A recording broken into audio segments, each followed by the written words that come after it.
Hey, comrades, what's up? So, I just finished another book.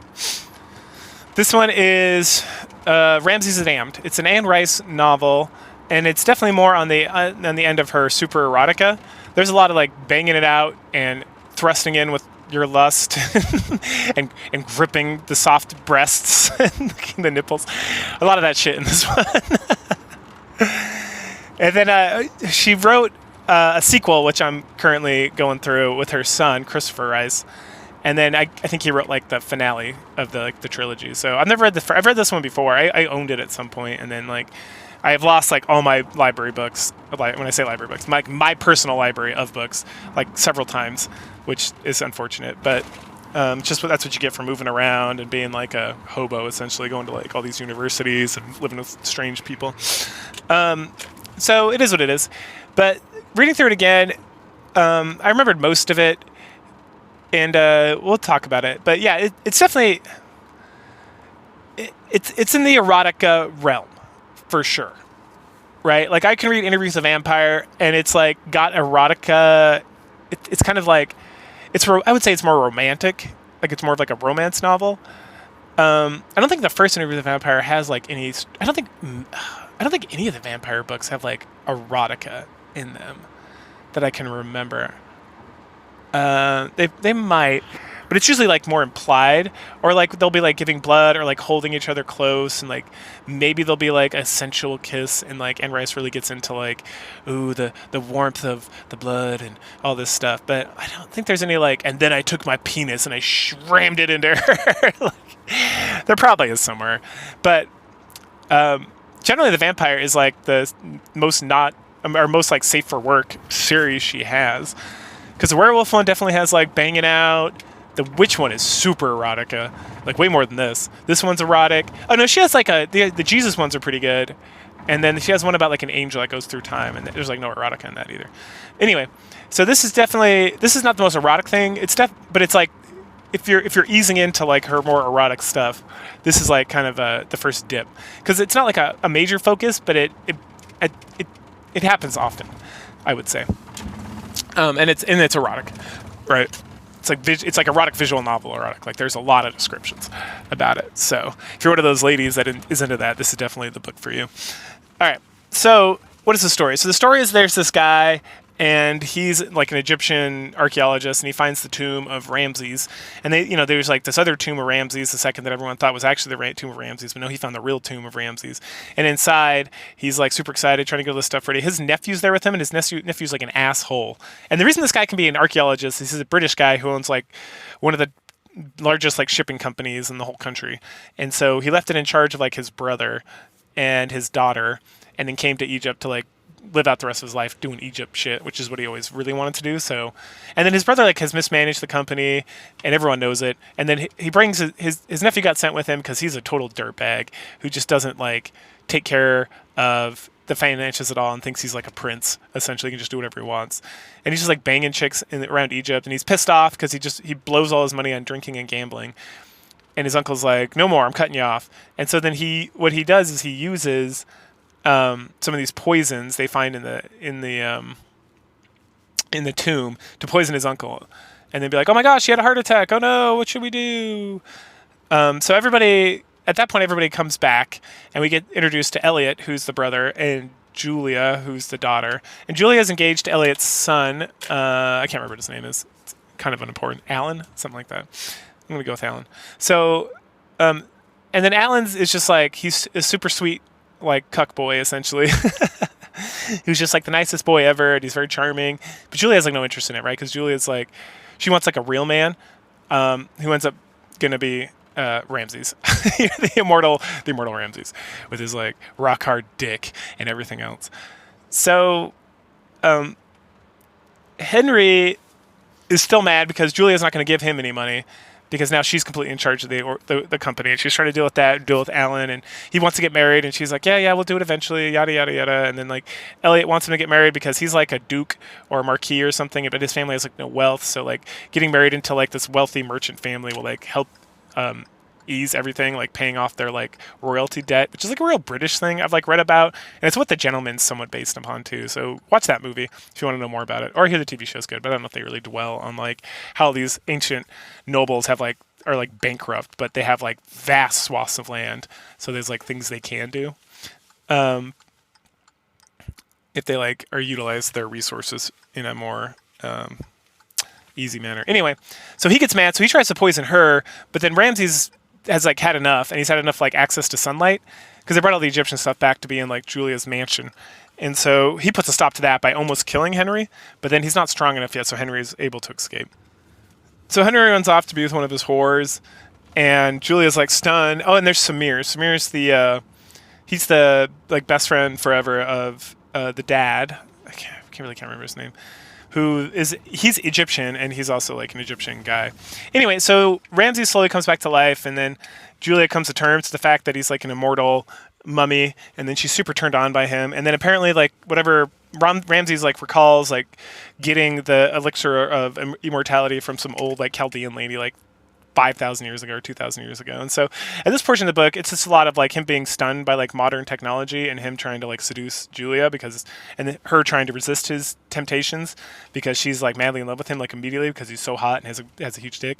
And then, but he's still kind of caught up with the whole thing. And a lot of what he's caught up with is at some point, so he was like immortal for a while and then he kind of got tired. So he's like, I'm going to take a nap.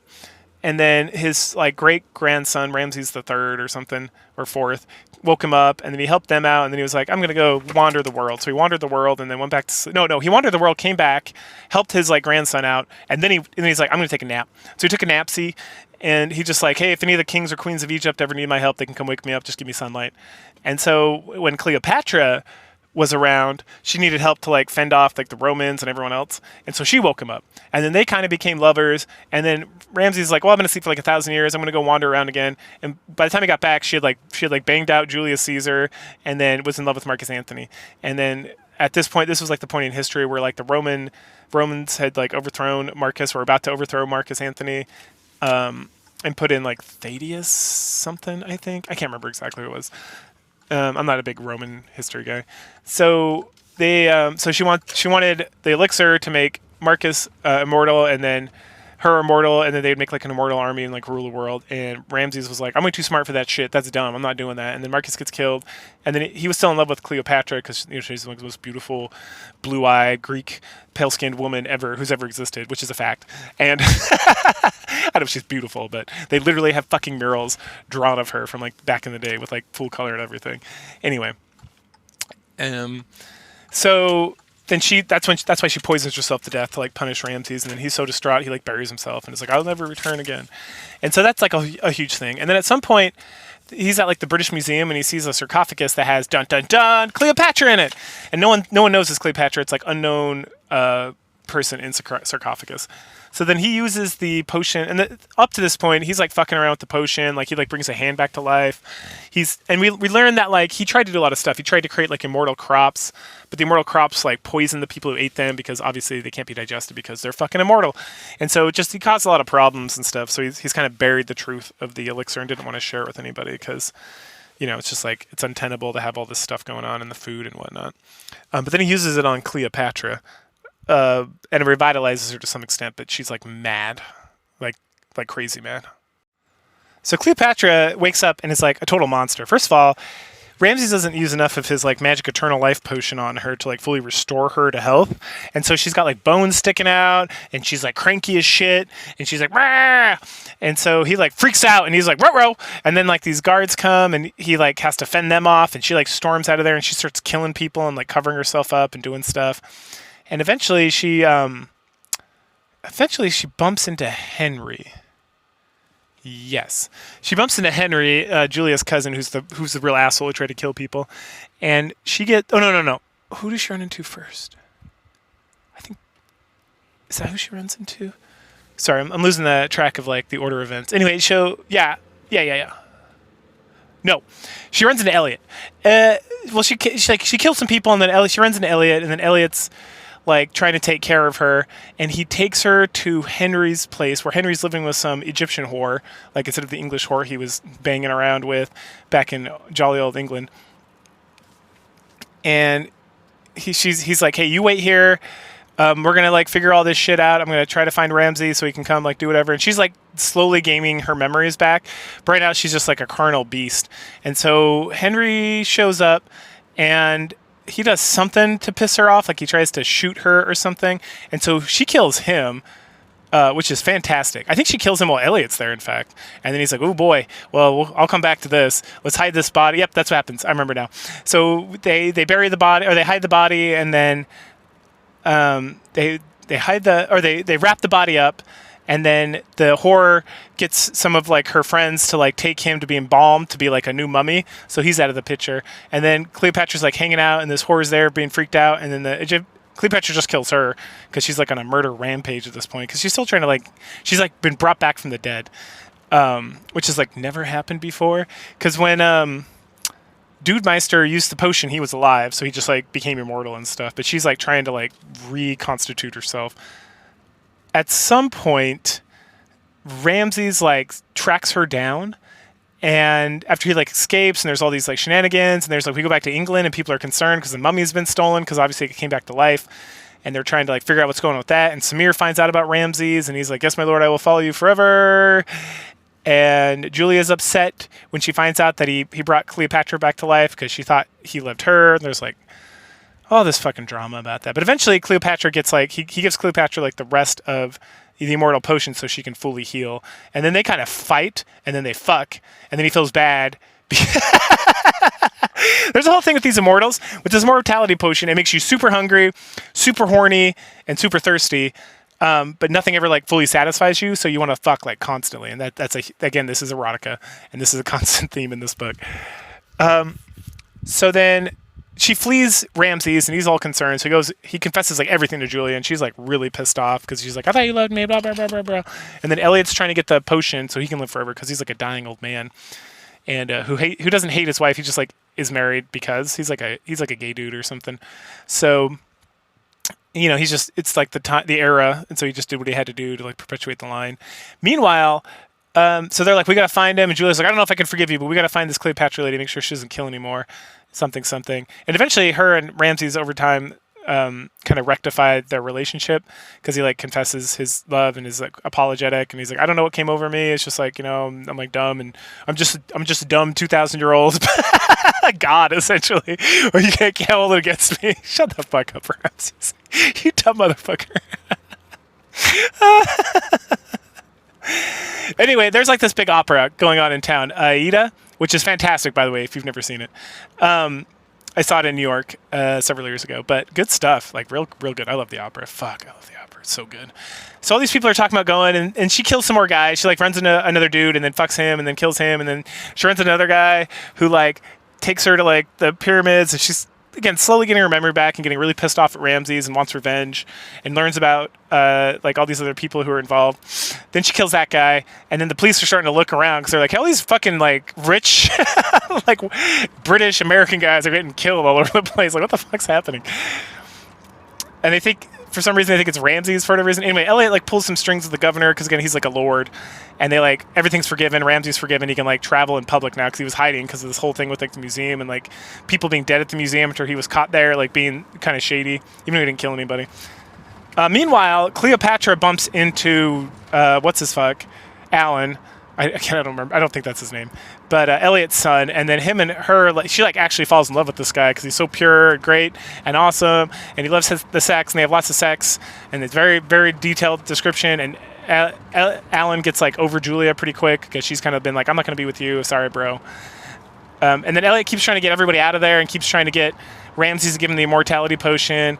And then Julia finally forgives Ramses. And then they go to the opera kind of separately because Alan's not introducing Cleopatra to anybody else. And they're like, he's just being kind of sketch. And everyone's like, well, let's just go to the opera and we'll figure it out from there. So they all end up at the opera, all the different disparate groups. And they're all very... and then they like bump into each other, and there's like some shenanigans, some yelling. And then Alan and Cleopatra like escape on like a car because he's like, no, Dad, I love her. And the Ramses is like, no, you must not, she's wicked. And she's like, just leave me alone, I just want to be with Alan, and da da da da da, blah blah blah blah blah, brr, brr, brr, brr, brr. Like, anyway, so they take a car and they're escaping, and then she gets like stuck on like a train track when there's a train coming, and Alan's able to like get out of the car, but she doesn't for whatever reason, and so she gets like smashed and blown. It's like blows up, and there's like, you know, pieces and everything, and like scattered to the winds, and everyone's like, wow, maybe that killed her. And then Ramses is like really distraught about the whole situation. Elliot's very distraught. Alan's very distraught. They're like, all right, Julie and Alan are just gonna like head the fuck home, and Elliot's gonna like take care of all this crazy nonsense.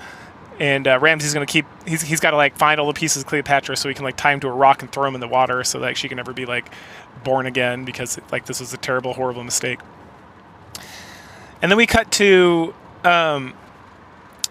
Julia, and she's like very sad hippopotamus, about ready to leave. Or I think she might even be on like the steamliner. No, I was confused because it seemed like she was on the steamliner headed out of Egypt, but then she's obviously not, because like the next book starts and they're just like chilling in Egypt and they never left. But she's like getting ready to leave. Maybe she's on the balcony of like her hotel and just very sad. And then Ramses shows up, and she's like confesses her love, and he confesses his love, and then he gives her some of the elixir of life or whatever, and she becomes an immortal, and they have like a sex scene. Meanwhile, Elliot gets like a knock on his door, and it's somebody like, oh hey, Mr. Ramses sent you this, and it's like a note saying, hey, here's the elixir, you do what you want. I'm not going to stop you. You seem like a generally good guy, so if you want to use it, if you don't, then just destroy it and make sure no one ever gets access to it. And he's like, ooh. So then he goes and walks around and like thinks about it, and he finds Henry's like mummification, and you think almost that because he banged like Henry too. He banged the dad. No, Elliot didn't bang Henry. What the fuck? No, yeah, he did. That's right, because Henry's not related to him. That's right. Alan's his son. So he banged Henry at some point. Henry like used him for money, and he also banged the uncle who was Julia's dad. So he's like getting around with this stuff. But he was really betrayed by Henry, because Henry like betrayed him, and then Henry tried to kill Julia and also killed his lover, who was Julia's dad, and yada yada yada. So at a moment there, you're like, is he gonna bring Henry back to life? That's some bullshit. But he doesn't. He just like walks the fuck off, drinks the potion, becomes immortal. And then the last thing we see in this book is there's like this train accident. Everyone's very concerned, and then there's like they found a woman who was like pretty beat up and injured, and this doctor comes in, and she looks fine. She's just like chilling on the couch, and it's Cleopatra, and she's like seduces him, and that's kind of where the book wraps up. So yeah, that's Ramses the Damned. It was very erotic. It was all right. It's an Anne Rice novel, so it's very detailed and very interesting, and lots of cool stuff's going on. And she describes like places as if she's been there, living her whole life there, and like very romantic detail and very lurid detail, and it's all very enjoyable. The sex scenes are pretty good. If you're into that kind of thing, I'm a guy, so I need to see tits. But I get the gist of it. Like, there's no question what's happening and the erotic nature of it. Like, I imagine if I'm like a woman, then I'd get a lot out of this. Just saying. But yeah, it's good. It's good. It's good. It's not the best Van Rice. The vampire stuff I like better, but it's good. All right, cool. Catch y'all later.